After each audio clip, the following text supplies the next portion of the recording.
Hello, everyone. My interest in providing library services for people living with dementia is both personal and professional. I was honored to be my late husband Steve's caregiver through a 10-year journey with a rare young-onset dementia called primary progressive aphasia.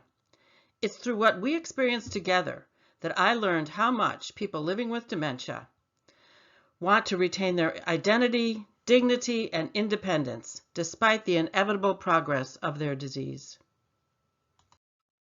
I began my library career in 1971 as a children's librarian and ended it in 2008 as university librarian for Roosevelt University in Chicago. I started my Tales and Travel program that year and have been offering book and reading programs to people living with dementia ever since. There are many creative ways that libraries can engage people living with dementia with a wide variety of activities. I'd like to use my time to make a case for promoting the use of books and reading with people living with dementia, using evidence from both my own anecdotal experience and from research studies. When I retired, I wondered what libraries were doing for people living with dementia. While there wasn't much in the library literature, I did find these guidelines for library services to persons with dementia, published by the International Federation of Library Associations in 2007. Some of their recommendations for appropriate library materials include books illustrated with photographs, short fiction, poems, thematic books, coffee table books, local history, and biographies, using selected books from both the adult and children's collections. Over the years, I was also inspired by the emerging concept of person-centered care. The Alzheimer's Society in the United Kingdom offers these 5 points to explain this approach: treating the person with dignity and respect, understanding what makes them unique, trying to put yourself in their shoes, giving them opportunities for conversations and relationships, and ensuring that they have chances to try new things or take part in activities they enjoy, like reading and going to the library. Most of us have probably already heard news reports or read articles in the popular press about how reading is one of several ways to help prevent or delay the onset of dementia. This has also been documented in research studies. A Chinese study published in 2018 followed more than 15,000 dementia-free individuals aged 65 or older for 5 years.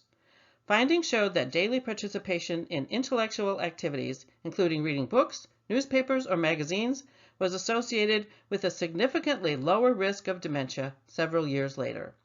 Their conclusion was that active participation in intellectual activities, even in late life, might help delay or prevent dementia in older adults.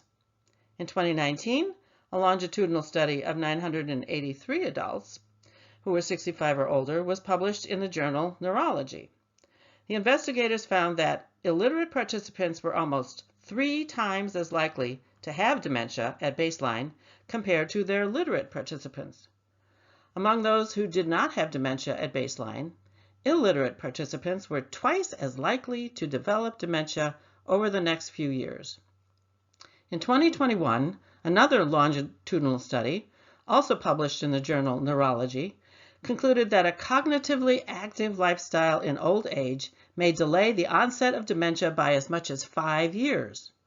Assessment of cognitive activity was partially measured by a questionnaire in which 4 of the 7 questions related to the reading of books, newspapers, and magazines. A 5th question asked how often the person had visited a library in the past year.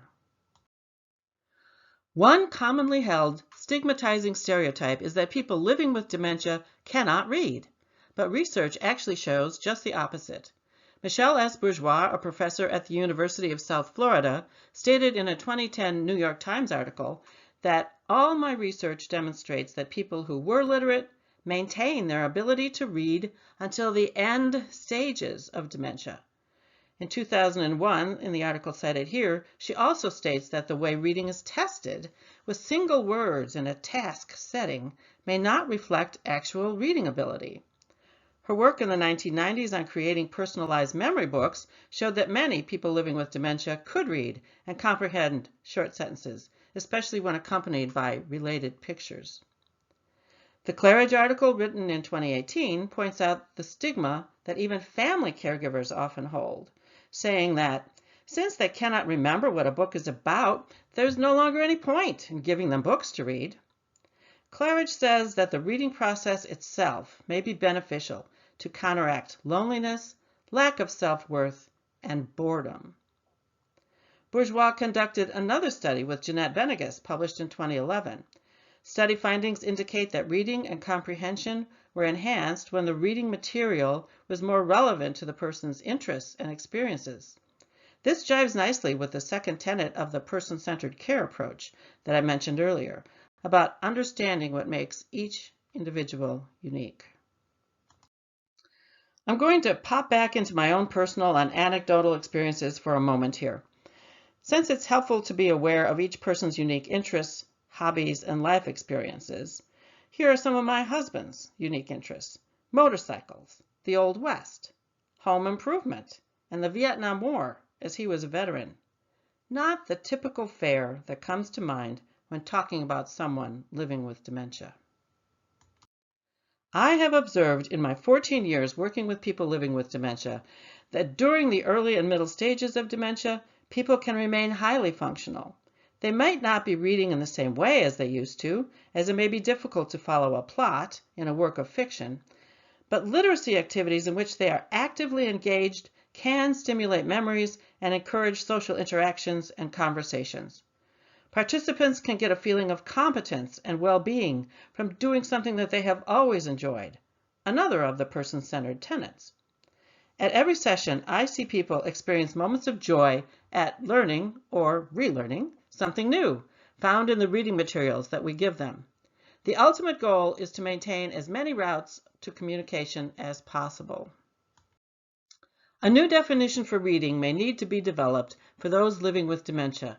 It's important not to make assumptions based on prior beliefs. Facility staff and even family members are often surprised by the reading ability of participants. A simple invitation to read out loud in a social setting often produces wonderful results.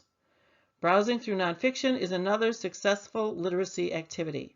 It's amazing to see them flipping through books on a wide variety of topics and talking with program staff and each other for over 20 minutes at a time. At the same time that I was experimenting with Tales and Travel, the Reader organization in the United Kingdom, in connection with the University of Liverpool, began a study of their shared reading literature-based intervention. In the original 2013 study, short excerpts from fiction works or poems were read to a group of participants. The leaders then asked questions to stimulate discussion. They found that engagement in reading group activity appeared to produce a significant reduction in dementia symptom severity. More studies on shared reading quickly followed. Rimkite and Claridge conducted a similar study in New Zealand in 2017. Their shared reading sessions used the classic tale A Christmas Carol by Charles Dickens. They compared 3 versions: the original in large print, a children's adaptation, and another adaptation created by the authors. They concluded that literary fiction can be adapted to enhance readability and enjoyment, but adaptations must recognize that complex language may be preserved until late in the disease. In 2019, a literature review of shared reading programs was conducted by Dawn DeVries and was published in the Therapeutic Recreation Journal. The 5 research studies chosen for inclusion in the final review described a variety of benefits, such as improved social engagement, improved mood and behavior, a sense of enjoyment, and improved communication.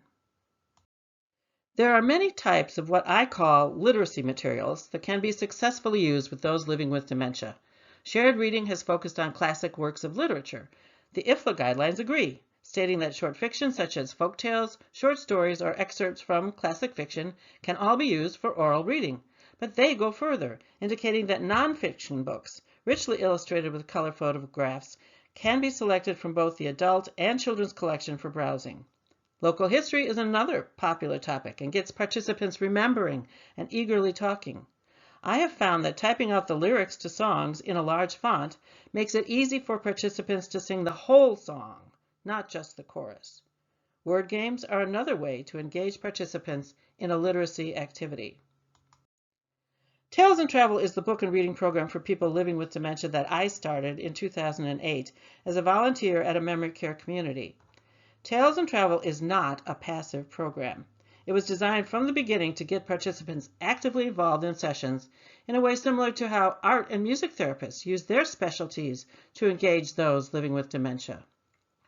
We all know that it's helpful to engage all of our senses when participating in a cognitive activity, and a book is a terrific manipulative that stimulates memories and prompts conversation. I chose the travel theme because it encompasses so many areas of interest, including geography, history, culture, art and architecture, music, sports, and even cooking. There have been 2 studies conducted on the value of Tales and Travel that I am aware of. In 2015, my partners at the Gail Borden Library in Elgin, Illinois, received an NNLM grant to study the effectiveness of the program. The results showed that the program effectively engaged participants both cognitively and socially. In 2021, a case study of the Tales and Travel program was conducted at a Canadian public library. The authors state that the Tales and Travel program offers a community platform for participants to spend time in a public space and enrich their daily lives through library resources and interactions with others, through mature and intellectual activities in a normalized setting. When choosing reading materials, content matters, but I don't think there needs to be an artificial either-or way of thinking regarding using literature versus nonfiction. I think a both-and approach makes much more sense. In Tales and Travel, I incorporate both folk tales and nonfiction. By the way, 31 folk tales are freely available on the Tales and Travel website for anyone to use. Going back to the Benegas and Bourgeois study from 2011, they found that reading comprehension was enhanced when people were offered more personally relevant information. Person-centered care also suggests treating those living with dementia as unique individuals with their own history, experiences, and interests. My husband would have preferred books on motorcycles or the Vietnam War over books on flowers or kittens. I remember visiting a library in rural downstate Illinois where the librarians had pulled a number of books on training your horse for a program at a local memory care facility. That topic was chosen because many of the residents had raised horses in the past. Local history programs also bring back memories and stimulate conversation. One librarian in Springfield, Missouri told me about a program she did on a local chocolate factory that was a great success, especially when they passed around candy to sample. People living with dementia enjoy encountering things in books that they did not know before.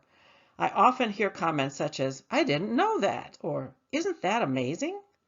Again, person-centered care reinforces that exposing them to new things is a positive that enhances the joy of learning. Format also matters. Increased white space, larger font, and relevant photographs have all been found to facilitate reading among people living with dementia.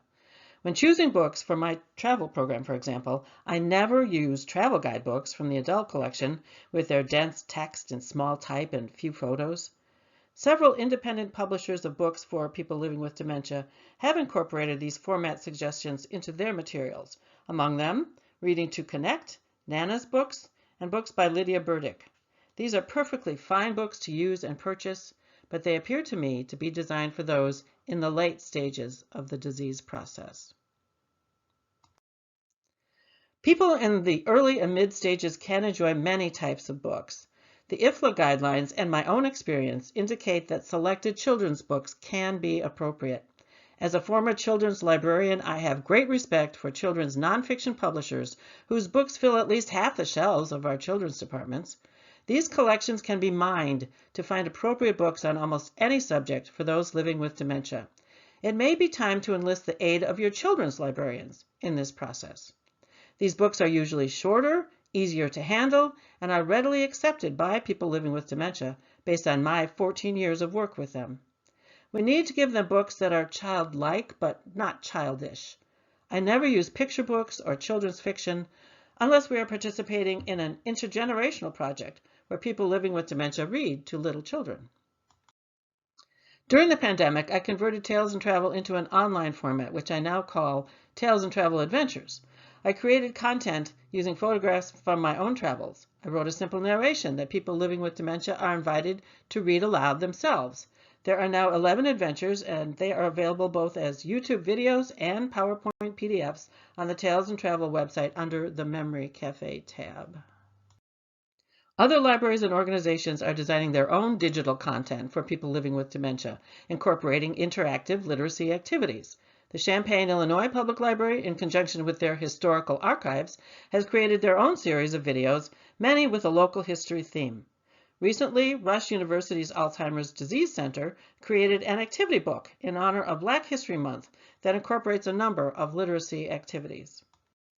So, what's next? I hope that I have given you some inspiration to experiment with offering books and reading activities to your patrons living with dementia. If librarians don't undertake the mission to ensure that books and reading remain a part of their lives, who will? And if it is our mission, what are we waiting for? As many of the researchers I referred to earlier said, not enough research has been done on this topic, and I hope that can be rectified soon. The written word has been a critical way to communicate throughout the ages. We need to move beyond the stereotype that people living with dementia can no longer communicate this way and ask ourselves, are we really listening to them? Thank you.